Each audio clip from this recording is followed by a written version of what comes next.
Sebuah pohon jenis ancak tumbang di depan lapangan tenis di Jalan Astina Selatan, Kecamatan Gianyar, atau tepatnya di sebelah barat kantor Camat Gianyar, Senin 10 Oktober. Akibatnya bangunan, lobi, warung, serta kendaraan yang ada di area lapangan tenis tersebut mengalami kerusakan ditimpa pohon tumbang. Informasi yang dihimpun di lapangan menyebutkan peristiwa itu terjadi sekitar pukul 7:15 WITA. Pohon yang berukuran cukup besar itu tiba-tiba roboh dan menimpa warung milik Inyoman Darwi Susilo Kembar yang ada di areal lapangan tenis. Pemilik warung pun mencoba menyelamatkan diri agar terhindar dari pohon tumbang tersebut. Suara gemuruh pohon tumbang itu juga mengejutkan beberapa warga yang bermain tenis. Hingga selanjutnya kejadian itu dilaporkan ke pihak kepolisian dan BPBD Gianyar.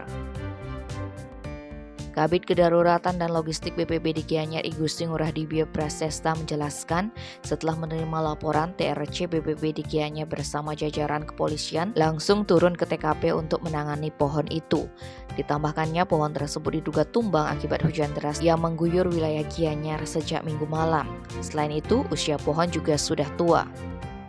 Kerugian material meliputi kerusakan warung milik Inyoman Darwi Susilo Kembar, kerusakan bangunan lobi lapangan tenis milik Pemkab Gianyar, serta kendaraan roda 4 Nopol DK 1623 ABO. Sayangnya pemilik kendaraan itu belum diketahui karena berdasarkan keterangan saksi mobil tersebut sudah lebih 1 bulan terparkir di lokasi. Tim Bali Express melaporkan.